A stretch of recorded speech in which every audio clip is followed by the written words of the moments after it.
कुछ इतिहासकार अगले राजा अजयपाल जो आएंगे, ये नॉट डायरेक्टली अगले राजा नहीं है, क्योंकि कनकपाल और अजयपाल के बीच में बहुत सारे राजा आए हैं, लेकिन उनके बारे में इतिहास में साक्ष्य नहीं मिलते हैं, एविडेंस नहीं मिलते हैं, इसलिए कनकपाल के बाद सीधा अजयपाल को पढ़ा जाता है।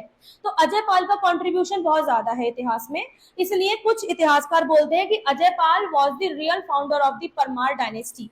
कनकपाल की क्वेश्चनेबल जिंदगी की वजह से अजयपाल को भी परमार डायनेस्टी का रियल फाउंडर बताया जाता है। अगला 688 एडी से लेकर 14वीं शताब्दी तक परमार वंश में बहुत सारे छोटे छोटे राजाओं ने शासन किया। बहुत सारे छोटे छोटे राजा थे और ये राजा शुरुआत में कत्यूरी राजवंश के अंडर शासन किया करते थे। सोनपाल याद है आपको, कनकपाल के ससुर जिन्होंने कनकपाल को साम्राज्य दिया था। सोनपाल किसके अंडर थे? कत्यूरी राजवंश के अंडर थे। अब जब कत्यूरी राजवंश के अंदर सोनपाल है तो कनकपाल भी किसके अंदर हुए? कत्यूरी राजवंश के अंदर। तो 688 से लेकर 14th सेंचुरी तक छोटे छोटे राजाओं ने कत्यूरी राजवंश के अंदर रूल किया है और इनके पास एरिया आया डोटी, कुमाऊं, मैदानी इलाके उत्तराखंड के, ये सारा एरिया इन्होंने वापस में अधिकार में ले लिया, लेकिन अभी भी ये कत्यूरी राजवंश के अंडर में ही है। जब तक कत्यूरी राजवंश सर्वाइव करेगा ये उनके अंडर में रहेंगे। इस काल के राजाओं के बारे में बहुत कम, ये 688 से लेकर 14th सेंचुरी की हम बात कर रहे हैं, 688 से लेकर 14th सेंचुरी की बात कर रहे हैं कि इस काल के जो छोटे छोटे राजा हैं ना, जिन्होंने कत्यूरी राजवंश के अंडर रूल किया है, इनके बारे में इतिहास में जानकारी नहीं मिलती है। इसीलिए सीधी जानकारी आपको मिलती है अजयपाल के बारे में और सीधा अगला जो राजा पढ़ा जाता है कनकपाल के बाद वो अजयपाल को पढ़ा जाता है, क्योंकि इससे पहले वाले राजा मेंशन नहीं है। क्या अजयपाल कनकपाल के सक्सेसर हैं? नहीं है ना, उत्तराधिकारी होता है जस्ट बाद वाला। अजयपाल कनकपाल के सक्सेसर नहीं है, ये फिर से याद रखिएगा। उनके और उनके बीच में बहुत सारे राजाओं ने रूल किया है, हमें मालूम नहीं है, इसलिए हम डायरेक्ट अजयपाल को पढ़ते हैं। कभी कोई सोचे कनकपाल के बेटे थे अजयपाल, नहीं, ऐसा नहीं है। आगे राजाओं की सूची के अनुसार, यानी कि list of the Parmar Kings के अनुसार अजयपाल को 37 नंबर का राजा बताया जाता है। तो कितने सारे 36 राजा ने रूल कर लिया बिटवीन अजयपाल एंड कनकपाल, ठीक है। तो ये 37 नंबर के राजा थे। इनका राज तिलक 1389 में हुआ था, 1379 में इनका राज तिलक हुआ था और इनके शासन के दौरान इन्होंने अपनी राजधानी चांदपुरगढ़ से हटाकर श्रीनगर स्थानांतरित कर ली, मतलब श्रीनगर शिफ्ट कर ली। और ये भी बताया जाता है कि अभी तक इनके पास चांदपुरगढ़ का ही क्षेत्र था, लेकिन अजयपाल ने 52 गढ़ों को हराकर, 52 गढ़ी राजाओं को हराकर पूरे गढ़वाल को एक कर लिया और ये संयुक्त गढ़वाल के एकमात्र राजा बन गए, ठीक है। तो गढ़वाल को गढ़वाल बनाने के लिए रिस्पॉन्सिबल अजयपाल। इससे पहले गढ़वाल टूटा हुआ है, छोटे छोटे भागों में टूटा हुआ है, तो इसलिए इन्हें गढ़वाल के स्टैब्लिशमेंट का खिताब, मतलब क्रेडिट भी दिया जाता है कि भाई इन्होंने गढ़वाल को स्टैब्लिश किया है। वो तो सच बात है, गढ़वाल को स्टैब्लिश किया है। अगला राज्य अब बहुत बड़ा हो चुका है। राज्य बड़ा हो चुका है तो राज्य में अब ज्यादा जगह चाहिए, ज्यादा एरिया चाहिए। इन्होंने 52 गढ़ों को हराया। 52 गढ़ों को हराने के बाद संयुक्त गढ़वाल की इन्होंने नींव रखी। ये अजयपाल थे। अजयपाल बहुत ही प्रभावशाली राजा थे, बहुत ही ज्यादा लाइक एक तरीके से लड़ाइयां और ये सब चीजें हो गई, मतलब वॉरियरनेस बहुत अच्छी थी उनके अंदर, ज्ञान बहुत अच्छा था उनके अंदर, राजा की हर क्वालिटी थी अजयपाल के अंदर।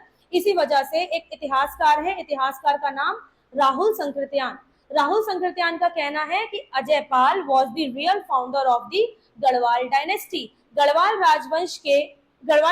राजवंश की परमार वंश की स्थापना जो है वो अजयपाल के द्वारा की गई है, बिकॉज ऑफ हिज कॉन्ट्रीब्यूशंस, उनकी कॉन्ट्रीब्यूशंस की वजह से, ठीक है। तो राहुल ये बोलते हैं। अगला एक और कवि है, कवि भरत। कवि भरत ने अपना एक काव्य है, उनका एक पोएट्री है, पोएट्री का नाम है मनोदय। मनोदय में अजयपाल को एक महान राजा बताया है, एक ग्रेट किंग के रूप में प्रेजेंट किया है। राजा अजयपाल ने अपने रहने के लिए देवलगढ़ में एक बहुत बड़ा भव्य महल बनवाया था और अपनी कुल देवी, इनकी कुल देवी का नाम है राज राजेश्वरी देवी, ठीक है।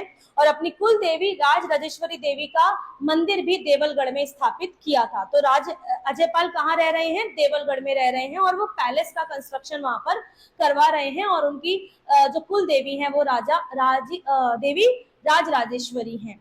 अगला देवलगढ़ के साथ साथ देवलगढ़ में राजा अजयपाल के बाद एक ब्राह्मण भी आकर रहे जिनका नाम था सतनाथ, ठीक है। सतनाथ नाम के योगी ये भी देवलगढ़ में बाद में आकर रहे।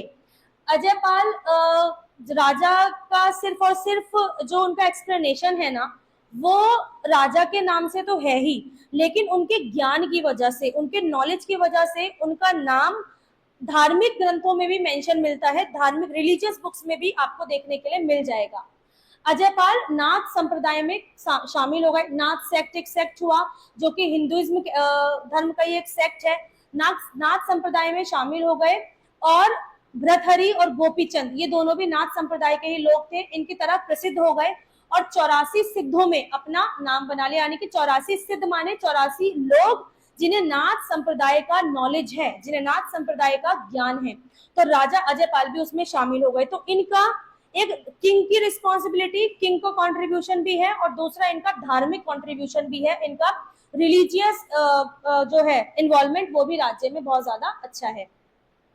इसके बाद इन्हें आदिनाथ के नाम से भी जाना गया। अब काफी बड़ी बड़ी उपाधियां इन्हें मिल रही हैं। टिहरी में एक इतिहासकार हुए, उनका नाम है सूरवीर सिंह। सूरवीर सिंह ने अपना जो एक म्यूजियम बनाया उसमें राजा अजयपाल को आदिनाथ कहकर पुकारा। ठीक है। देवलगढ़ में एक विष्णु मंदिर है, विष्णु मंदिर की दीवार पर, वही देवलगढ़ जो इनका महल था, ठीक है, उस विष्णु मंदिर की दीवार पर राजा अजयपाल की एक मूर्ति बनी हुई है, एक फोटो बनी हुई है और वहां से हमें देखने के लिए मिलता है कि राजा अजयपाल देखने में कैसे लगते थे। उन्होंने एक टोपी धारण कर रखी हुई है, उनके कानों में कुंडल है, उन्हें एक काफी बड़ी लंबी चौड़ी हाइट का राजा जो है वो दिखाया गया है। अजय सिंह रावत ने उनकी तुलना अशोक से की है, the great emperor Ashok, Maurya वंश के अशोक से क्यों की है कि राजा अजयपाल अपनी जिंदगी के आखिरी वक्त में नाथ संप्रदाय के साथ आए थे। उससे पहले राजा अजयपाल भी उन्हीं रास्तों पर चल रहे थे जिन रास्तों पर अशोका चल रहे थे। वो रास्ते थे नरसंहार, मतलब मास किलिंग, जहां पर जाना है वहां वाले एरिया को अपने कब्जे में कर लेना है, जो रास्ते में आए उसे सीधा मार देना है। तो राजा अजयपाल का जीवन भी अशोका जैसा ही है एग्जैक्टली। शुरुआती तौर पर वो काफी ज्यादा ऑब्सेस्ड राजा हैं, काफी ज्यादा एकदम से क्रूर राजा हैं। बाद वाले समय पर जब उन्होंने बहुत सारी क्रूरता कर ली, जब उन्हें समझ में आया कि ये लाइफ नहीं है, तो उन्होंने धर्म को स्वीकार कर लिया। अशोका ने बौद्ध धर्म को स्वीकार किया, इन्होंने नाथ संप्रदाय में अपना जो है पार्टिसिपेशन कर लिया। इसके बाद उत्तराखंड में नाथ संप्रदाय काफी ज्यादा फेमस हो गया बिकॉज ऑफ अजयपाल। अजयपाल के बाद, अब वही मैंने आज सुबह भी बोला था, अगर कोई चीज राजा कर रहा है ना, वो चीज सामान्य नहीं है, वो स्पेशल बन गई है। अब राजा अजयपाल ने नाथ संप्रदाय को अपना समर्थन दिया ना, तो नाथ संप्रदाय फेमस हो गया। जो आज उत्तर प्रदेश के मुख्यमंत्री योगी आदित्यनाथ, ये भी नाथ संप्रदाय से ही बिलोंग करते हैं। ठीक है, और ये उत्तराखंड के ही है, योगी आदित्यनाथ उत्तराखंड के ही है।